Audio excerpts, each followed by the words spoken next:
vote? Correct. So long as they become, they've reviewed the case and they reviewed the history, then they would be eligible to vote.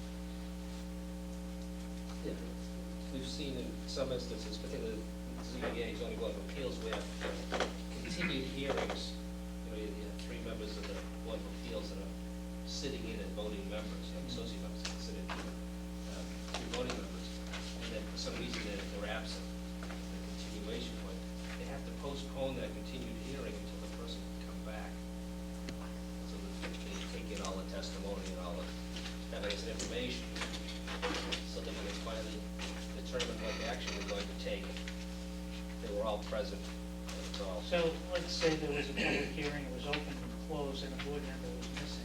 not open and closed, it's open. Oh, I see, it has to remain open, otherwise. Pretty much, if They it's vote that initial- evening anyway, right? if it was Right, closed. it covers more or less the ones that are continued. But even if we had a public hearing that we continued, and then four of us were there for the initial meeting, and then five of us were there for the second or third meeting, or just the second meeting, could that fifth member actually vote on the final determination of what the recommendation would be, what the final action would be by the board, which would be binding? Because we weren't there for the initial, this covers, it allows for, as long as the fifth member said, certified, basically says, please put it in the record, viewed all the material, I've looked at all the information, read the minutes of the meeting, and I'm up to speed.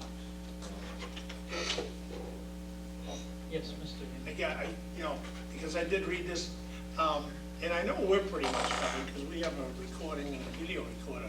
But now, do all these Board of Appeals, do they tape record all their meetings? They have to, according to this. I don't know It if says, it's record, well, it doesn't have to be a certificate, it could be it minutes. does. It says which evidence shall include an audio or video recording. So they have to have a tape, they either listen or look at. Or a transcript thereof. Transcript thereof, which would be, like minutes of the meeting. In this session. Or a transcript. Or a transcript there, which would be the minutes of the meeting plus whatever information was provided. In other words, document number one, number two, Right. number three, as presented by whoever, whatever side. I think what it does is it kind of allows for, this probably came about because so many hearings have been put off, Yeah. continued, and postponed, and actually couldn't be taken because of the law was too restrictive, requiring those who initially sat in to be there through the whole thing.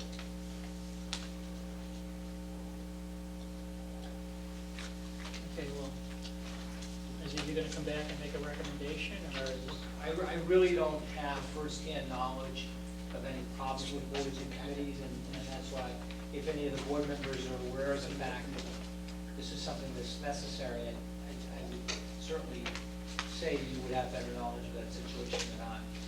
My only suggestion, again, might happen with the planning commission too, where they continue public hearings on subdivisions and things of that kind. So my suggestion would be, talk with ZBA and the CPC.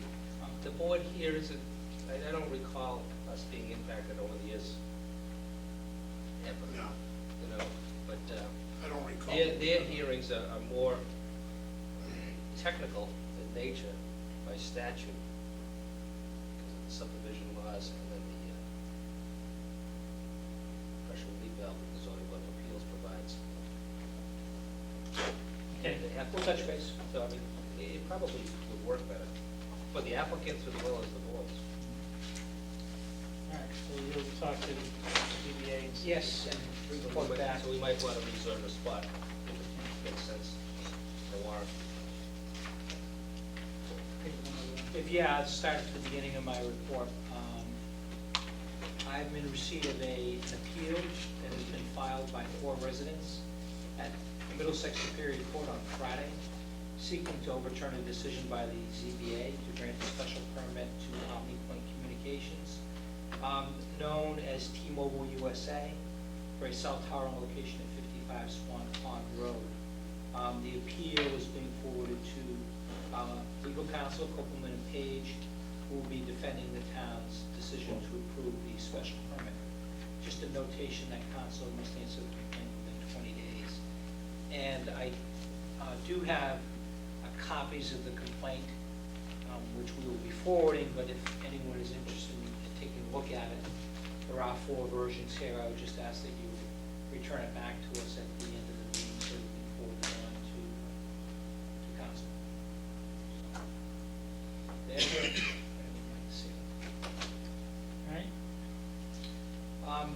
two.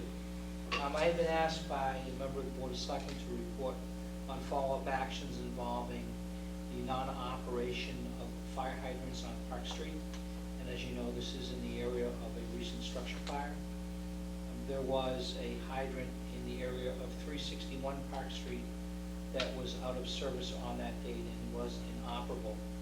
And actually, the particular hydrant was found to be inoperable back in April.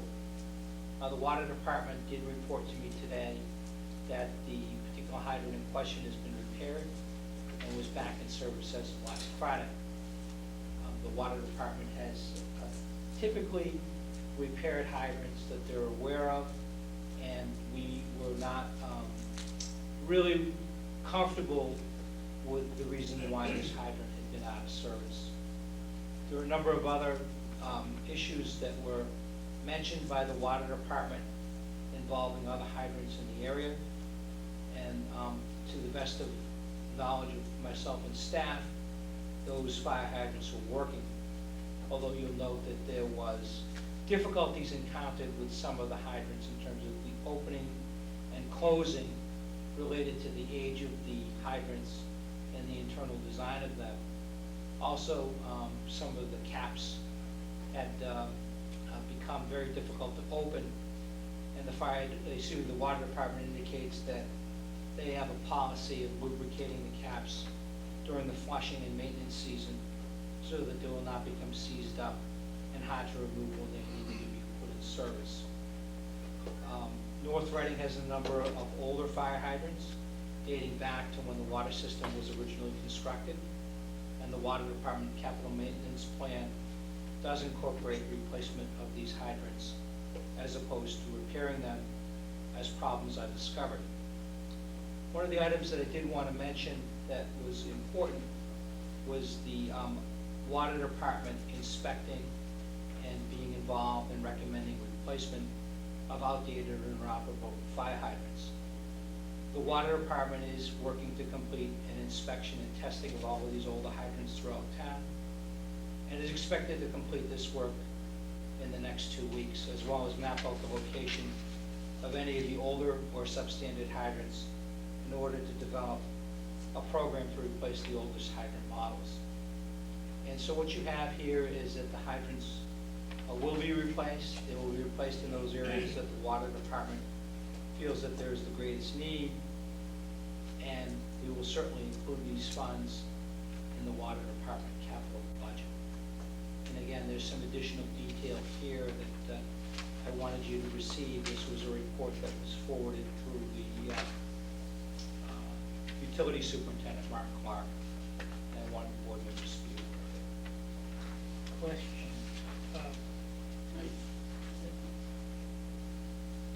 We probably have not funded the capital to more aggressively replace the real old hydrants. In fact, I think the stock of new hydrants that we keep are more for emergency use when something can't be repaired. Are we to anticipate a request for additional capital in this area for October town meeting? Question. I would have to go back and refresh my memory in terms of as part of the $473,000 that was voted back in April. I believe it was. Whether it included replacement of hydrants, and that's I would want to check that before we actually committed to. Yeah, $25,000 of that was for fire hydrant replacement. They're about $900 and something a piece, I think.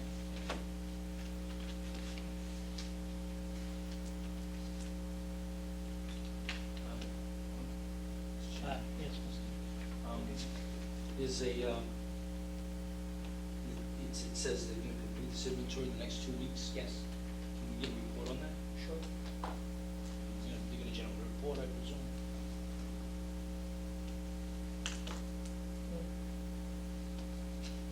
My understanding is that during, the hydrants are flushed at least once a year, and that's kind of the point of inspection. They're putting the EPC's material on the threads of the caps and updating the database. Now, over the course of the year, a hydrant could fail and you don't know about it until it needs to be turned on. So I'm assuming that there's some formal method of the fire department or any other department that might access a hydrant that doesn't work, that gets reported back to the water department in some formal way, so it gets addressed. I don't know the details of how it gets reported back. I was really surprised to hear that didn't appear to be any program in place.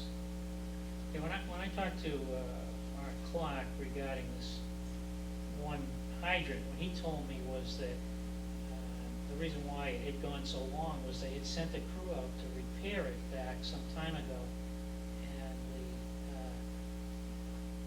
the supervisor on the job hurt his back, and they ceased doing whatever they were going to do, and then it got forgotten.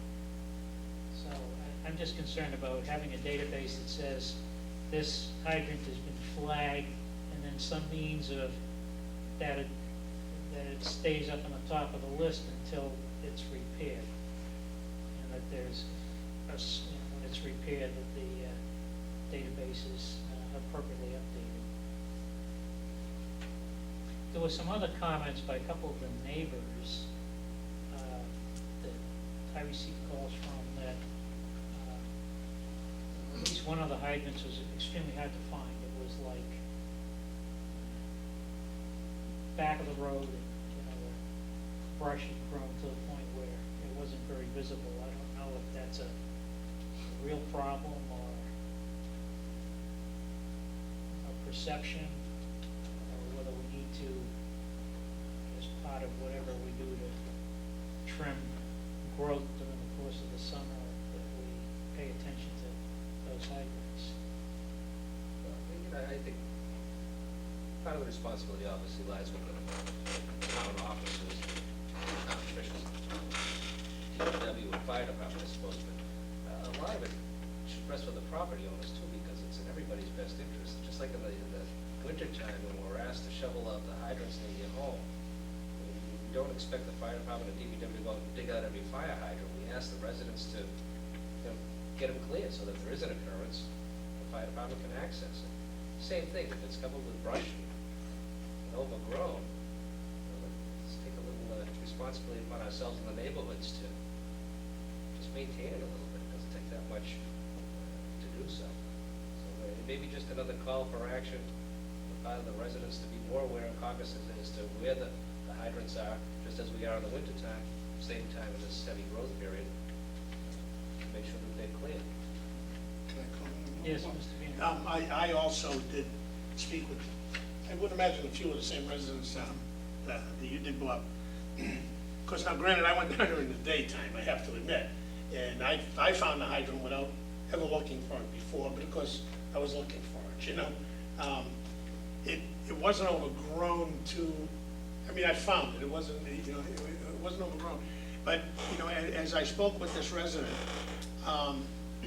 she said, well, maybe there was not a North Reading truck that was looking for it. In other words, maybe it was a Wilmington truck or a truck assisting in the fire, and the person wasn't really sure. But the only question I would have to ask on that, and I've been meaning to ask the fire department, and I haven't done it yet, is I would assume they have the system that Reading has, that, and I'm assuming it, that when they're responding to a fire, they actually tell the engines there is a hydrant to the left corner of 11 Rock Street. They have a screen they bring up and tells them pinpoints to hydrants. Whether they weren't able to communicate that with an out-of-town engine, I don't know. But, and again, I went down there in the daytime, but it wasn't 1:30 in the morning looking for it, Well, it seemed like we could have, in today's modern technology, a GPS location